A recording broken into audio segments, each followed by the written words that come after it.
চেঁচি শাকের আর কোনো নাম আছে কিনা আমার জানা নেই, তবে ছোটোবেলায় এই শাকের ডাঁটা দিয়েই ফুল বানিয়ে নিতাম খেলার জন্য। আজকে সেই ফুলের পকোড়াই বানিয়ে দেখাবো, তবে শাকের ডাঁটাই নয় বরং পেঁয়াজ কলিতে। খরচ অল্পে আর উপকরণ স্বল্পে এত দারুণ একটি রেসিপি যা না খেয়ে দেখলে বোঝাই যাবে না ঠিক। এই জন্য প্রথমে পেঁয়াজ কলিগুলি ধুয়ে কেটে ফুল করে নিলাম, তারপর জলে ভিজিয়ে রেখে দিলাম 10 থেকে 15 মিনিটের জন্য, যাতে ফুলগুলি ফুটে যায়।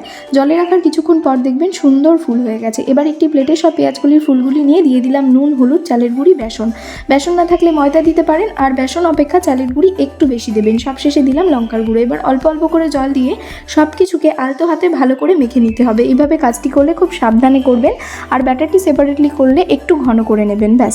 তারপর কড়াই গরম হলে সাদা তেলে একে একে সব ফুলগুলি ভেজে নিলেই কাজ শেষ। ওপরে আমি ছড়িয়ে দিয়েছিলাম খানিক চাট মশলা, ব্যাস। তবেই তৈরি সুন্দর পেঁয়াজকলি ফুলের এই পকোড়া। আপনারাও এই রেসিপিটিকে অবশ্যই ট্রাই করে দেখবেন। সকলে ভালো থাকবেন, সুস্থ থাকবেন এবং পাশে থাকবেন।